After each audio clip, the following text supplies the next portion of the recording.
Good afternoon, everybody, and welcome to the second day of our INSPIRE school.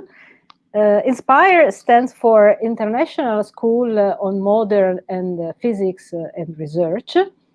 And the edition of this year has been devoted to the magic realm of particle accelerators. In the session of this afternoon, we will have two different items treated by our speakers. And first, we will start with the application of physics techniques, so techniques that normally are used for experimenting on particles, to the world of cultural heritage. And the two speakers of this session are two young researchers that since some years are working here in our lab, and especially they are involved in the service that uses the synchrotron radiation light, that is a radiation coming out from our Daphne accelerator, to study tools and objects that are a piece of art and need to be deeply analyzed using this technique. So Martina Romani and Lucilla Pronti, as I said, are two researchers that in their day-by-day work here in the lab are in charge of doing analysis of some items that sometimes are also precious objects that are brought here from museums or other places. So Lucilla will start, and she will explain us what is the work they are doing.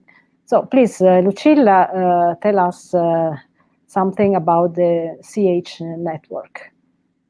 Thank you. Hello, everybody. Physics and cultural heritage. Which is the connection? To answer to this question, it is necessary to point out that artworks are composed by many different materials: wood, ceramics, buildings materials, organic materials, metals, paintings, etc., that are characterized by several chemical and physical properties. The analysis of artworks materials are necessary in order to individuate the right restoration treatments.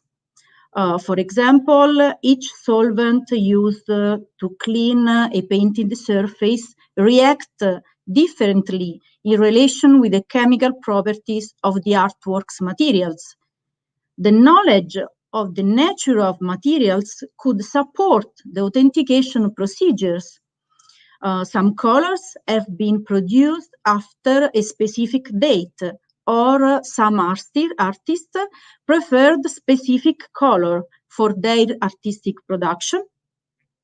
The knowledge of the production techniques implies to acquire information about the technology reached by an historical community, and the monitoring of degradation products, because some colors could change in terms of chemical and optical properties, and it depends, for example, on the environmental condition in which the artworks is conserved.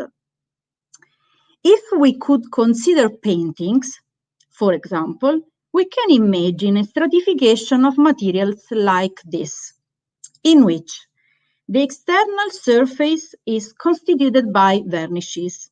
After them, there are pictorial layers, 1, 2 more. The drawing made on a white layer, defined preparatory layer, and a support that could be canvas or wood, for example. Each layer could be composed by several other materials, for example, varnishes that could be made from natural and synthetic resins, pictorial layers, that are composed by pigments and binders, drawings that are made by charcoal, metal tip, etc., and support that could be made by several types of canvas, wood, etc. So this means that the composition of an artwork is very complex. So how physics could be useful to investigate and recognize these materials? Starting from the interaction between radiation and matter. When an incident radiation interacts with the particles of the matter, their energy can be absorbed, reflected, scattered, partially transmitted, and could be used to produce radiation, so emitted. So, which radiation can be used? Probably you know the electromagnetic spectrum. This is a representation of the radiation classified in relation with wavelengths and energy. As you see, the wavelengths, the distance between two identical points on the wave crest, increase from gamma waves to radio waves.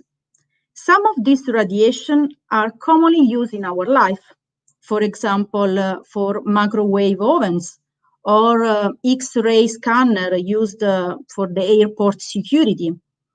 So these radiations could be useful also for the analysis of artworks materials by the realization of specific instruments. At the beginning, in the field of cultural heritage, many of the analytical techniques have been adapted from other fields, for example, medicine and military context. On the basis of these instruments, there are basically three main components: lasers that emit radiation, filters or dispersive elements that are involved to select, separate the wavelengths coming from the source or from the objects, a detector that collect and record the signal occurs after the interaction with the matter.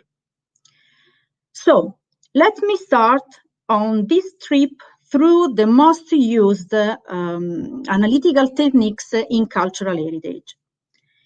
If we select X-ray as a source, we can perform radiography. In the case of painting, the X-ray are enough penetrating and reach part of the preparatory layer and the support. So this means that we can obtain information about this part of the painting. This aspect is depending on the X-ray transparency of the pictorial layer. The painting is located between the X-ray source and the detector. So this means that we acquire the transmitted radiations.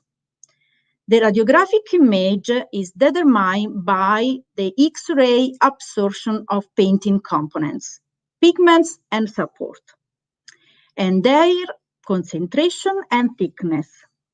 So, as you can see here, for example, each pigment has different grayscale in the radiographic image. Vermilion, a red pigment, a mercuric sulfide, appear white. This means that it absorbs X-ray. Iron oxide, yellow ochre, appears black. So this means that it is transparent in this region. This is one of the information that you can obtain. What else? This is a painting. This is a painting realized in the 15th century on wood. The radiographic image shows several useful information. For example, the position and the type of nails. We notice three big and irregular nails that could be attributed to a handmade production. They were probably inserted in old time. And other nails, probably industrial materials. Another information could be related to the type of wood. In this case, the structure of the veins suggests the use of chestnut wood. Since the X-rays are enough penetrating, it is possible to identify other paintings below the surface. This is an example. In this case, this portrait was painted over another part of a portrait, probably a clergy member. If we use UV radiation as a source, we can perform UV fluorescence photography. And we can obtain information from the superficial layer, in this case, varnishes. The absorption of energies produce an excitation of the materials that emit light with lower energy in order to return to the fundamental state. This means that if we excite with UV radiation, we collect visible and or infrared radiation from the material. If the emission is short in time, the phenomenon is defined fluorescence, otherwise phosphorescence. Which information we can obtain on paintings? This is a mural painting on which we can observe a green fluorescence. This fluorescence could be attributed to materials used in the restoration treatments to fill the cracks. In other cases, we can observe the fluorescence emission of specific pictorial materials. The pink color is referred to the red lake pigment. The green fluorescence, in this case, is attributed to the old varnishes, and the white fluorescence is probably lead white, a white pigment.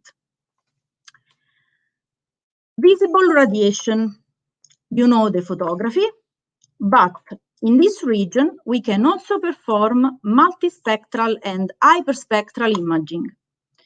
In the visible range, as you can imagine, we analyze the pictorial layers. The colors.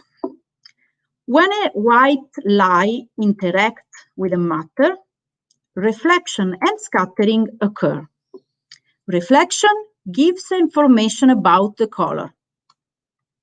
The scattering gives information about the morphologies of the surface, so detachments, cracks, for example.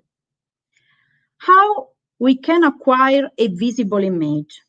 If we use a reflex camera, the light is collected by a detector, that is a photodiode array capable of transforming a light signal into an electrical one.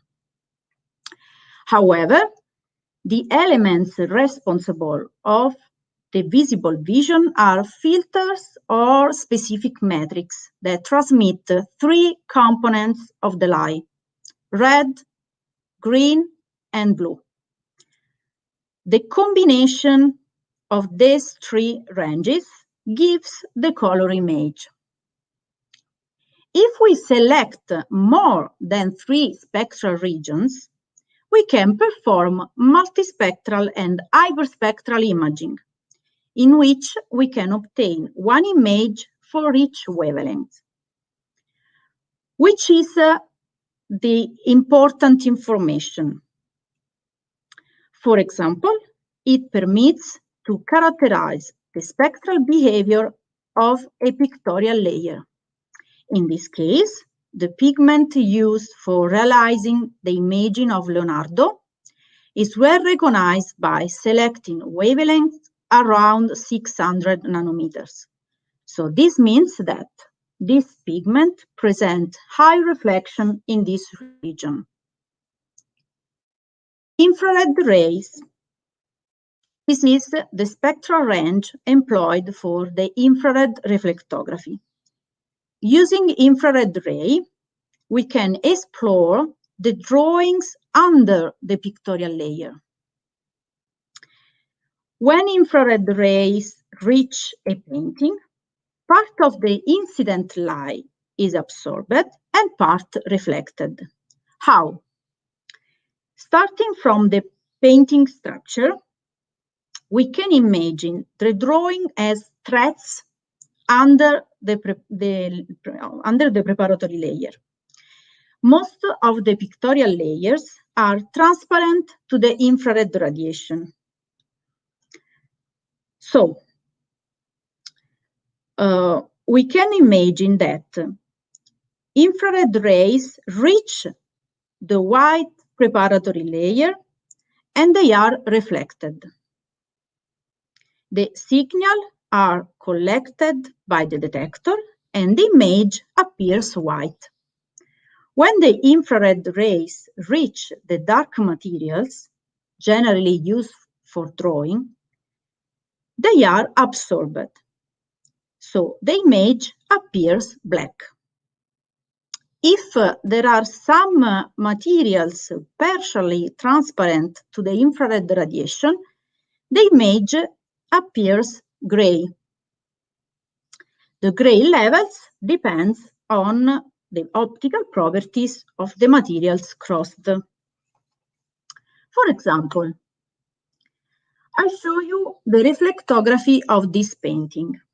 Here we can observe three important pentimenti. What are these? Since we can observe in the reflectographic image the drawn, we can observe also the presence of earlier images, forms, strokes that have been changed and painted over.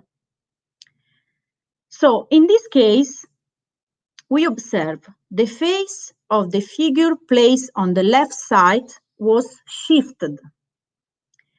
The figure placed in the background right side shows short hair, and the figure in the foreground shows two faces. The older version seems smaller than the last one. All of these aspects suggest that the drawing has been changing during the creative process of the artist. What else? Probably all you know this painting, The Scream of March. Over this painting, there is an inscription here. Could only have been painted by a madman. So, for many years, the writing was considered an act of vandalism. The infrared reflectography has permitted to increase the contrast between the red background and the inscription. So, through the study of the calligraphy, scholars have attributed this act directly to the artist. Now, we pass from micro to micro analysis. To know the exactly chemical composition of paintings, it is necessary to perform a sampling. By the observation of the stratigraphy, we can observe several pictorial layers with different colors.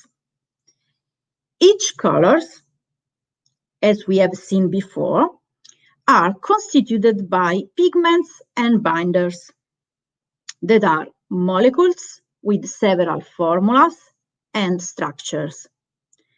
To characterize these components, we can perform the micro FTIR spectroscopy. This technique uses infrared rays, and the output is a spectrum that are a fingerprint of the molecule. The infrared rays produced by a source interact with the molecules which constitute the objects in exam. The main effect is the selective absorption of the X-ray due to the vibration of the chemical bonds. The vibration occurs at specific frequencies, and the output is a specific spectrum. So, this means that in paintings, we can analyze a single pictorial layers and identify the pigment. In this case, the pigment is verdigris. Why this information could be important? Because each pigment was produced and used in a specific range of times. In this case, the painting was painted in the 16th century. So this means that the materials are compatible with age. If we found cobalt blue, for example, cobalt green, for example, in this painting, the painting could be a fake. This aspect can be extended for many other pigments. So, we have given us an overview on the analytical techniques that we can use on cultural heritage. But in order to extend the analysis and the expertise, INFN have found Cultural Heritage Network.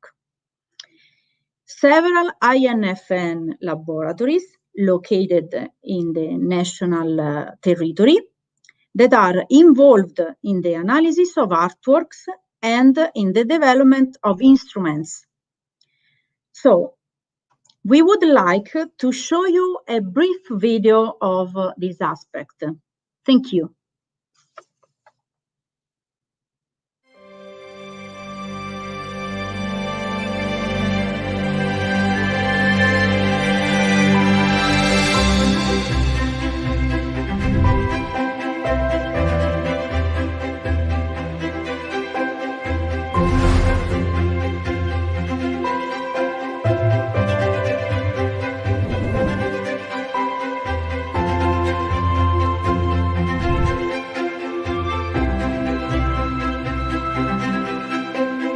This is an accelerator developed by INFN and CERN. What you can see is the technology used for high-energy physics applied to cultural heritage physics or medical physics. The advantage of this accelerator is that it is transportable and may be used also, for example, in the in situ diagnostic analysis for cultural heritage.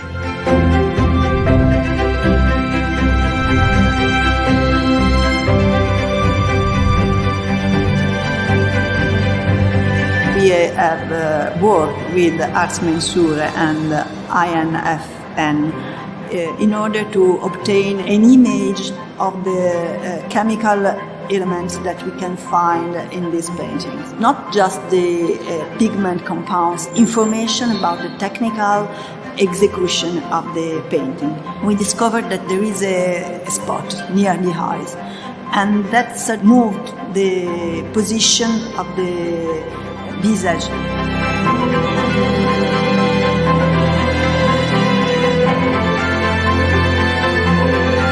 We were able to use innovation and new technology applied on cultural heritage. And actually, in this case, we applied this new technology on the Fornarina from Raffaello, an immense, huge, wonderful painting that we analyzed in the museum in Rome. With the help of this work that we did together, this private company was able to acquire and use innovation technology that was developed at the National Institute.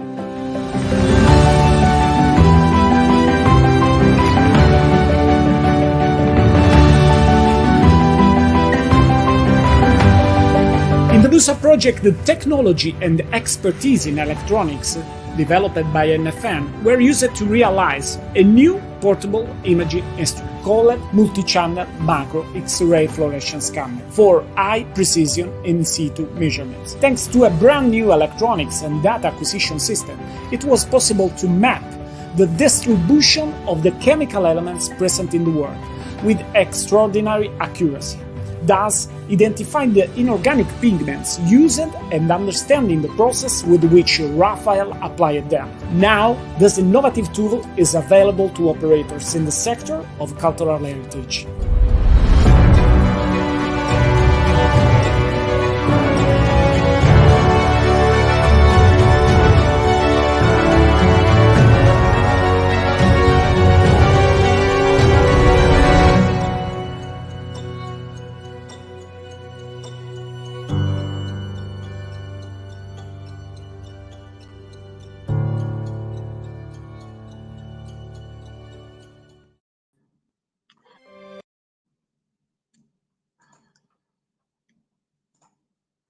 Okay, hello everybody. I hope you enjoy the video. And now let's move on the last part of this presentation, focusing our attention onto the application of synchrotron radiation for the characterization of cultural heritage materials. Indeed, among the CH network, there is also the Daphne Light Synchrotron Radiation Laboratory, which is dedicated to the characterization of material, also in the field of cultural heritage, by using infrared spectroscopy and synchrotron radiation. So we have just seen that to perform an infrared spectroscopy measurement, a source that emits infrared radiation is required. And there are several types of source known as a conventional source that we can use to perform infrared spectroscopy experiment. But it is also possible to perform IR spectroscopy using a source, using as a source the radiation produced by particle accelerators, known as synchrotron radiation. But what is synchrotron radiation and how it is produced? So, when particles, such electrons or positrons, are accelerated along circular path, increasing their velocity with each revolution, the accelerating machine are called synchrotron or cyclotrons.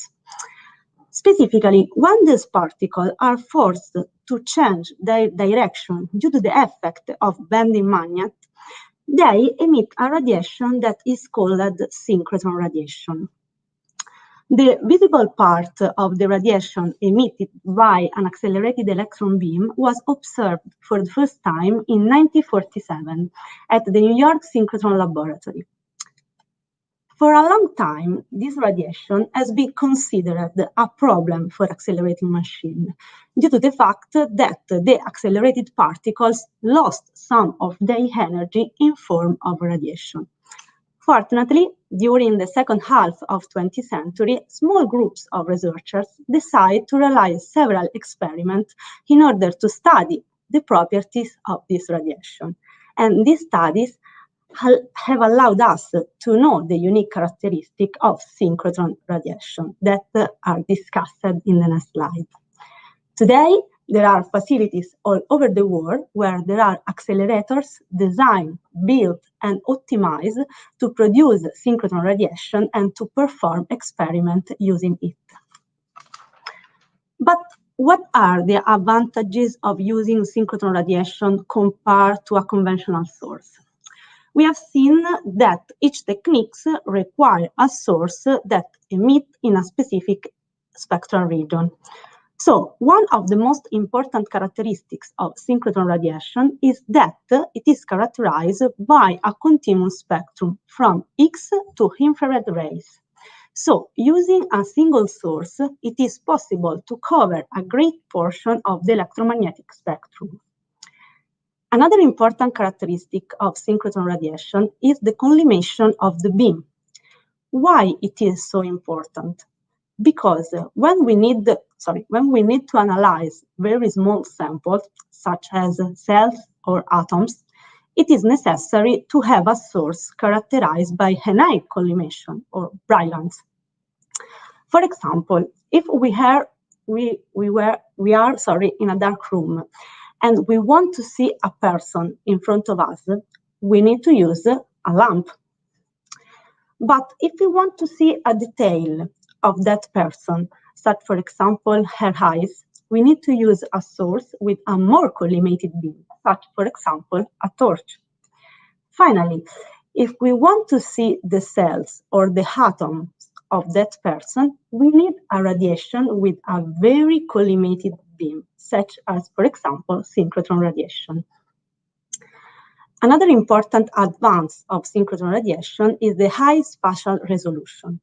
Let me show you some example of images obtained using a synchrotron light source, compared with those obtained using conventional source. In this case, I show you an X-ray of a lizard.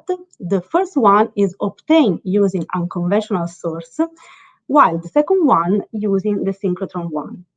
Thanks to the high spatial resolution in the second image that is very sharp, we can see in detail the skeleton of the lizard, and moreover, we can also see what the lizard ate for lunch. Here, instead, I show you a study realized by the University of Rennes in France, where a piece of about 2 kilos of fossil tree resin, dated to 100 million years ago, was analyzed by the researcher at the SRF Synchrotron Radiation Facility in Grenoble. And thanks to the high resolution of synchrotron radiation, they have discovered inside the fossil the presence of over 300 animals. Please, look at the difference between the two pictures, and specific how in the second image it is possible to clearly distinguish the animals. So, usually at this point of the presentation, we ask to our students to come with us in our lab, but unfortunately it's not possible yet. But if you are agree, I want to try to show you the beamline dedicated to infrared spectroscopy at Daphne Light in Frascati, using small video of it. So we say that the radiation is extracted through the use of bending magnets and direct into dedicated beamline. In this video, okay, you can see the infrared beamline that from Daphne Accelerator transport the radiation to our experimental station at Daphne Light Synchrotron Radiation Laboratory. The image shows the experimental station, which is located at the end of the beamline and is dedicated to the characterization of the material by infrared spectroscopy. Our experimental station consists of an optical bench and IRM microscope. The optical bench is closed. In such way, we were able to perform also vacuum experiments. So, inside the optical bench, there are several compartments where there are a series of optical components to direct the beam. The beam enters in the sample compartment here, and then passes through the sample, and the transmitted radiation is read by a detector.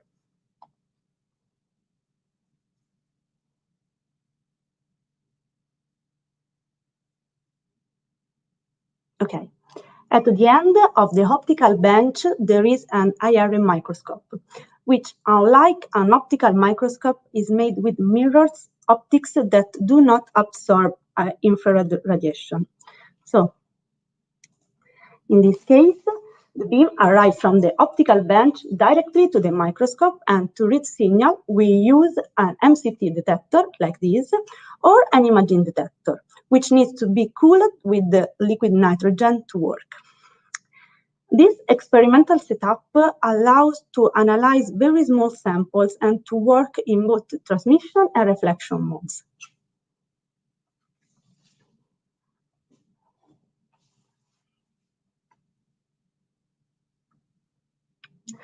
So the IR microscope is widely used in the field of cultural heritage because we usually work with samples characterized by very small dimensions, a few microns. For example, to characterize the material of a painting, we usually proceed in this way. The restorers made a micro sampling on the pictorial surface. Once the sample arrives in the laboratories, it is incorporated, usually by Lucilla, in acrylic resin, cut and polished, and then is ready to be analyzed under the IRM microscope. This video shows the positioning of the sample in the microscope sample holder.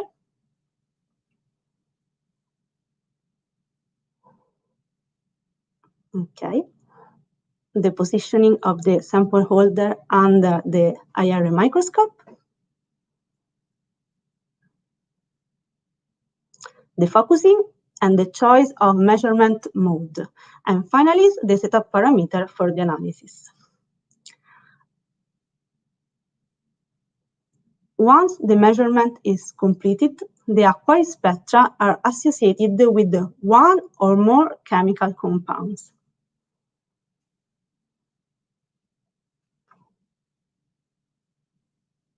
So, this is what appears on the computer screen. On the right, there is the photo of the analyzed sample, while on the left, the chemical image. This is characterized by different color because each color is associated with a different spectrum that corresponding to a different material. So let's see specifically. In this case, we have a sample with the 3 different layers. Pictorial layer number 2, that is brown and white, the pictorial layer number 1, brown, and a preparatory layer. So if we click on the chemical image, the spectra associated with the point where we click are produced. And thanks to the use of an internal database and a little experience, we were able to characterize the material corresponding to the different layers. In this case, for example, we found a pigment based on lead and carbonate, silicate, oil, gypsum, and acrylic resin. But why we analyze this sample? Because this brown pigment comes from a painting that is characterized by a brown sky. So, do you think that the painter had painted the sky brown or not? The restorer asked us to answer to this question. The obtained results show that the brown pigment is characterized by a spectrum attributable to the use of a blue pigment called smaltino, which, if not well conserved, could be degraded and turns to blue colors to a brown one. So here you can see, even by analyzing a very small, almost invisible quantity of sample, how much information we were able to obtain. Another aspect to take in consideration working with cultural heritage, it is that often it's not possible to move the painting or take sample. For this reason, there are portable instruments that allow to perform infrared spectroscopy measurements even in situ. In this video, you can see a little instrument mounted in front of the painting that is a portable version of our bench system. Obviously, it does not use the light from Accelerator because it would be a bit difficult to move it, but an internal source.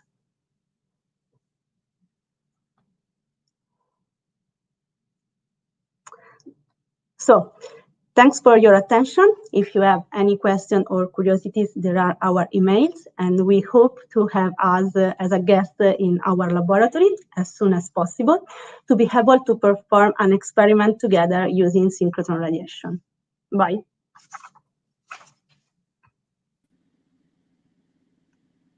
Thank you, Martina, and thank you, Lucilla, for the very nice presentation. Let me start with a first question. There is someone asking if this technique can damage the painting that are subject to this analysis. Who wants to reply? Okay. All these techniques are not invasive, non-destructive. The only when you perform a sampling on a painting, you create a little damage. It's the dimension is few microns, so it is invisible. And above all, we can extract a lot of information. So yeah, it's a little waste for yeah, a lot of information. Yeah. And another questions is related to this transportable instruments. This is this a particle accelerator? Is the question? No, absolutely not. It's just a portable device that using a conventional source and a detector. Inside there is an interferometer to perform infrared spectroscopy, but is not an accelerator. I don't know from the chat if there are other questions. I invite all the attenders to write their questions on the chat so that we can transfer your curiosity to the two speakers. You can even ask, there are many famous paintings that have been proven fake thanks to this technique. So this technique can be used to demonstrate that the painting is not a real one. Yeah, it depends on the paintings because there are some pigments or some specific stratification of the layer that are that could be related to an artist or to another. So there is some pigments that was realized in the 19th century. So this means that when we found these types of pigments, we know that it is a modern pigment, a modern painting. And another question is if it is possible to make a datation, to estimate the age of a painting with this technique.